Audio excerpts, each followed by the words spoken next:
Long-running JRPG series have an interesting dilemma when it comes to creating the mascot for their series. Since the cast of these series often change with each individual entry, there really isn't one clear character to have represent the franchise. Like think, who is the mascot of the Mario games? It's Mario. Who's the mascot for the Donkey Kong games? Big surprise, it's Donkey Kong. Who's the mascot for Sonic game? Yeah, you get the picture at this point. But it's not as simple for games that have revolving door casts to pin down who should be the representative of the series. Well, Fire Emblem has decided it is not going to use any of its powerful heroes to represent its series. None of its big evil villains are going to be the face of it either. Nor is it going to use any of its cool dragons, Pegsai, or any other such fantastical creatures. No, its mascot is going to be a shopkeeper. Which, if you think about it, it's a really weird decision. That's like if Zelda decided instead of Link or Zelda being the mascot, it was going to be like Beetle or something. But, through a cute design and a charming personality, Anna has gone on to be a very popular character in the community, racking up constant appearances in mainline titles and spin-off titles alike. So I figured, hey, why not talk about the face of the series and see just what's so charming about the multiverse's favorite shopkeeper? Well, there's no better place to start than all the way back at the beginning on Fire Emblem 1, where Anna got her humble origins in the fantastical place of the Slave Market Village. Note to self, remember to phrase that differently. If you visit Anna's house, she remarks that not everyone you're fighting is really that evil, a point that's already been well established at this point in the game, but important nevertheless. She says that her boyfriend Jake is on the opposing army, and says you can probably recruit him to your cause if you flirt with him with the prettiest lady in your army. Which I gotta say, I think that interaction is a little bugged, because I'm trying to talk to him with Wendell and it just won't work. Regardless, that's Anna's lone role in her debut. She just exists to get you Jake, a not all that impressive archer. She is mentioned to own a shop and had a desire to travel afar with her lover Jake someday, but that's really all that was in her debut role. However, Anna does manage to have another purpose in the game. Though she only appears as a character in that one chapter, you actually can find her shop, the elusive secret shop, where for a metric fuck ton of gold, you can buy some of those powerful weapons in the game and the ever so delicious FE1 stat boosting items. So while Anna herself really wasn't anything too special in her first debut, her shop was a very powerful tool used to give your army the edge in the final battles. Or, I don't know, you take a dumb unit like Rad and just pump them up into God. I don't know, it's a free country, do what you want. So now we move on to Fire Emblem Gaiden, where there is a surprising lack of Anna. Yeah, as it turns out, Gaiden is the only game in the entire series that doesn't have Anna in any way, shape, or form. So we'll have to just skip over Gaiden and move on to Mystery of the Emblem, where Anna is also almost gone. See, Fire Emblem 3 Thanos snapped several units from Fire Emblem 1's roster, and Jake was one of the poor souls that didn't survive the transition. So Anna is no longer around as a character. However, she does make an appearance as a confirmation prompt when a player tries to save their game. So Anna was, promoted from an actual character to a menu prompt. Yeah. And so we move on to Genealogy of the Holy War, where I thought Anna was also absent in this game. However, in researching for the video, I learned there's actually a substitute unit exclusive event that she appears in. She's in a village in Chapter 7, where she says that her lover, still our good boy Jake, is going off to enlist in the Liberation Army. She's upset that all she can do is stand back, wait, and pray that Jake comes home okay, so she decides to pitch in for the army in the only way she can, by giving Lelia a really cool sword that increases magical resistance. Which, I'm gonna be honest, given the unit quality of some people who actually enlist in the army, Anna is doing more to help than a lot of actual usable units. Thracia776 has Anna return to her role as secret shop lady and save game menu prompt. With a change in design to boot, I think the Thracia Anna is one of the more distinct Annas in the visual department. This role remains true in Binding Blade as well, giving her a new design that will remain the standard for all three Game Boy Advance titles, but keeps her role in those titles largely the same. However, she has found a brand new thing to manage. In addition to running the secret shop and save game button, she now manages the Link Arena. You remember that, right? The Link Arena? That mode where you could make a mini-army and fight a friend's mini-army? That mode that we all played with our friends, because every one of us had friends when we were growing up, and definitely didn't just make 4 armies by ourselves and have them fight each other when we were all alone.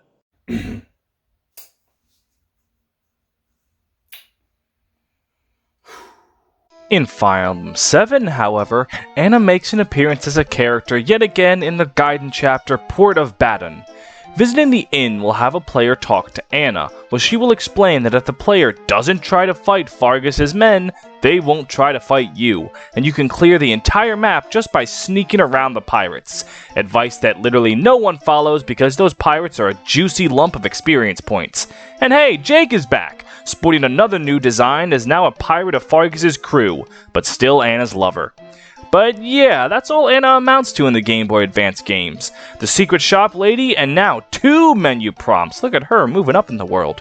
Tellius has Anna take on a completely new role. She now spearheads the in-game tutorial. And I know what you're thinking. That sounds really boring. And I'll have you know, kind sir, ma'am, or other, yeah, you're completely correct. Anna does have some cute jokes here and there, like when she's asleep at the start of one of them pretending to be a pirate in her dreams, or another where she pokes fun at a trade tutorial for how poor a guy is, but overall, it's an in-game tutorial. Most players never even read them because they're long, slow, and boring, and though Anna's charm does help a little bit, it's not enough to truly make them interesting. Onward to Fire Emblem Shadow Dragon, where she does the exact same thing she did in Fire Emblem 1. She still appears in the same house, says the same stuff, there's nothing new here at all. Now if we go over to New Mystery, Jake makes his big comeback, but Anna doesn't have much to do with it. His supports just poke fun at how absurd the concept of a secret shop is, and it's kinda cute, but nothing major. Anna does manage the new create a character at the very start of New Mystery, but she doesn't say or do anything Anna-like. It's just a very by-the-books, what is your name? What is your gender? What are your stats? Etc., that kind of deal. You could put like Gateau or Professor Oak in there and it wouldn't feel any different. But then, Fire Emblem Awakening is the one that changed everything. Because in Awakening, Anna got her grand debut as not just a shopkeep, but as an actual playable unit. This gives her so much potential to be fleshed out by interacting with so many diverse characters and being put in all kinds of funny situations. That's right, she gets supports. All 2 of them. Yeah, Anna joins the ranks of Sayri in the Awakening characters Intelligent Systems really didn't give a shit about, and she only has supports with 2 people. Robin, and Tiki. So while there isn't that much in terms of quantity, there's still more than enough time for characterization than Anna had previously, so let's just hop right in. To start off with, the Anna you recruit in your game isn't even the Anna. It is but one of the Annas. In Awakening, Anna is part of an entire group of Anna sisters, all looking identical and all named Anna. Basically, it's the joke about Nurse Joy and Officer Jenny from the Pokemon anime all over again. A classic example of Nintendo doing something really cool, and then deciding it's only natural for them to do the exact same thing again because it was cool the first time. So we have moved on from the absurdity of a secret shop that only allows one customer with a secret card, to the absurdity of an entire network of identical Anna merchant siblings. So if you really think about it, nothing much has changed in the weird department. Okay, so her support with the Tiki, I shit you not, read exactly like some kind of Ed, Ed, and Eddie episode. Anna quickly concocts a scheme to get Tiki to sign a bunch of autographs, under the guise that Anna's a personal fan, but in reality she's just gonna sell them all for a big profit to all the actual Tiki fans in the world. Anna's schemes get bigger, as she tricks Tiki into giving a public seminar on her long and interesting life, while Anna charges big bucks for admission, without telling Tiki, of course. However, if you have ever seen an episode of Ed, Ed, and Eddie, you know Anna's just desserts are going to come, and once Tiki finds out she's being used, she threatens to eat Tana alive for her lies. But Anna manages to dodge death by saying all the money was for charity, and Tiki takes all the money she made to give to the charities I'm 90% sure Anna just made up on the fly. But Anna's nothing if not a plucky woman, and doesn't stay down for long. She's immediately ready to get back out there and try some new schemes. Speaking of new schemes for monetary gain, her supports with female Robin have her suckering Robin into buying some beauty cream for her face. Now, unlike the Tiki supports, Anna isn't really being facetious here. She's genuinely just selling good facial cream. Until she mixes up the correct cream with an experimental cream still in testing phases. Anna feels bad about the mix-up, but is 100% not going to be the one to come forward with the fact that she fucked up. However, to her surprise, Robin's skin reacts very favorably to the cream, and Robin reports back a very satisfied customer. So naturally, Anna tries some for herself, and breaks out into massive hives, itchiness, and pain. Whether or not it was Robin figuring out and getting back at Anna for lying, or if it's just a genuine accident, is up to interpretation. But yet again, Anna displays a strong perseverance. Literally, as she is itching and is in incredible agony, she's already getting ready to make her next business venture. So, her supports with the ladies portray her as a very upbeat, charming, and determined woman. Anytime she gets knocked down, she is almost instantly back on her feet and ready to go at it all over again. But for those of you that want a bit more complex stuff in your characters than a simple light-hearted comedy act, her romantic support with male Robin is for you. Oh yeah, that reminds me. Since Anna is now a woman in modern Fire Emblem, she has to be romanceable for players so she can cater to that horny market Intelligent Systems has their hand in. So you might ask yourself, what does that mean for our poor boy Jake, Anna's multi-dimensional lover? Well, some sacrifices had to be made.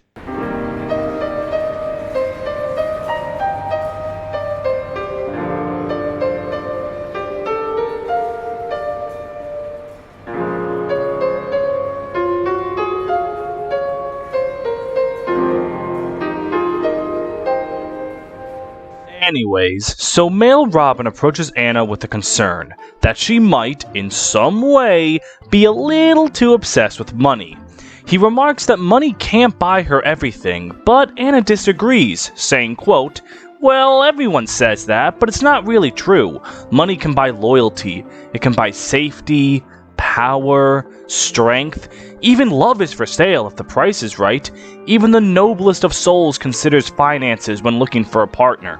No one wants to marry a broke joker, no matter how sweet he might be.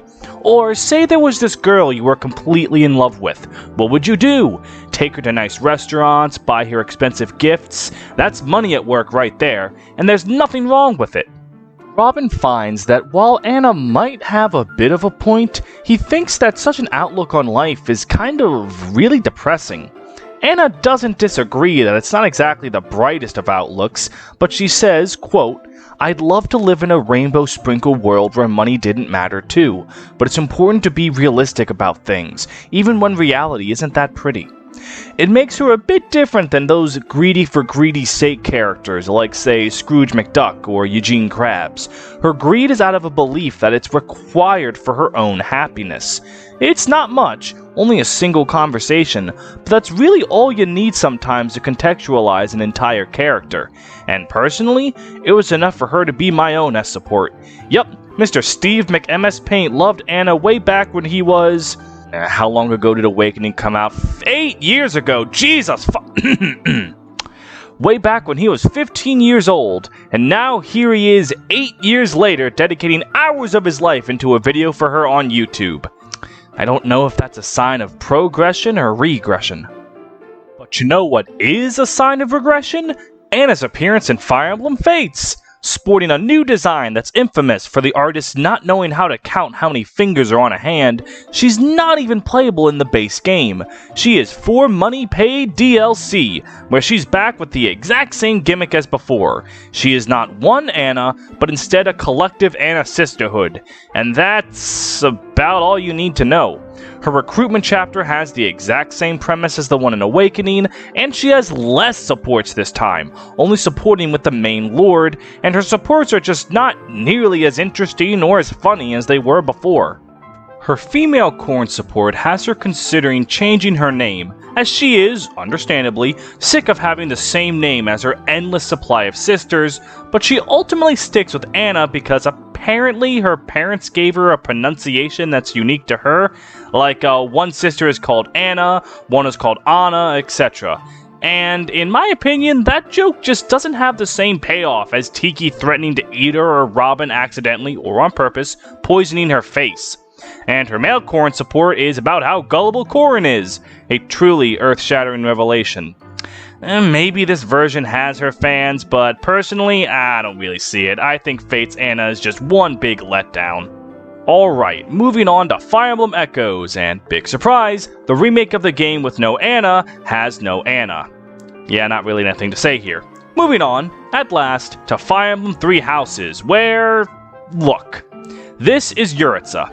He has several supports with a multitude of characters, has ties to pre-existing characters in the lore of the world, and has genuine effort put into his inclusion in the game as DLC. This is Anna. She has no supports, no ties to the story, and was lazily slapped onto the game as a playable unit. Can you guess which one is paid DLC and which one was a free update? Surprisingly, it's Yuritsa. Anna was so lazily put on the DLC that it's painfully apparent she's just there so that she can still be playable after being playable in Awakening and Fates. And hell, it's more of a letdown than Fire Emblem Fates in my opinion, because at least she had supports in Fates. The only interesting thing about Anna in Three Houses is that she has the major Crest of Ernest, which was said to be a lost bloodline in lore. I really would have liked to have some sort of explanation as to why she has that interesting part of history, but alas and alack, Three Houses said no and then spat in my mouth. And now it's time for the spin-offs. The first worth mentioning is everyone's favorite gacha game, Fire Emblem Heroes. In this universe, Anna isn't a merchant, but rather a commander in the Asker military, and a good friend of the prince and princess. Now I would talk about her character here, but Fire Emblem Heroes writing is, bad. It took like 3 books before it became anything to talk about, and it wasn't even due to Anna. She's just kind of a generic military commander during the story of the game. The xenologues of the game seem to remember what an Anna is, as in those, she's back to her more charming, money-hungry self. She has 2 alts, based on New Year's and the Apotheosis Awakening DLC, but they're alt skins in a gacha game. There's only so much they can do in terms of interesting character writing, and they know that, so they just sort of stick to being cute and charming, which in my opinion they pull off very well. I think her alts are very nice. Then there's Fire Emblem Warriors, which is normally not where I would go to look for good writing or good anything, but Anna does actually have a few supports in that game worth mentioning. Her support with Celica has her break down crying at the fact that she was the first Anna someone met. So happy to be recognized as herself and not just a case of, wait, you look like this Anna I met. It's both a really funny support and a kind of meta acknowledgement that Valentia is the only continent with no Annas. A solid support all around. Her support with Robin is a meta reference about how weapons don't break in the Warriors dimension, and how Robin struggles to understand how that's possible. Another charming support. But her support with Kaida confuses me, as Kaida says she played matchmaker for Jake and Anna in her world, which is just flat out not true. They were a thing long before she met them. I have no idea how you get a thing like that wrong, but hey, it's Fire Emblem Warriors. If you go in expecting quality, you're gonna be disappointed. But that about does it on Anna throughout the years. She's always been cheerful, always been charming, and has always just been fun. Anna is a fun character, and while a shopkeep might have been a weird choice for a mascot, I think she does a great job at that role. While I personally have found her recent appearances past Awakening to have been pretty lackluster, I can't deny that Anna is still one of Fire Emblem's most recognizable and distinct characters. We'll see what the future has in store for Anna. Whether or not she returns as a playable unit or as a shopkeep, I'm sure we'll all be walking away from her happy customers. I would like to give a special thanks not only to you guys for watching the video, but also to my friend the Green Brigand, who has been a constant counsel for me on pretty much every video in this series, and is a huge part of why their quality is so consistent. If you enjoyed watching the video, feel free to leave a like on the video, feel free to comment on the video, feel free to ring the bell for notifications and subscribe to the channel, and feel free to vote me into your local government so I can assume a position of power. Until next time.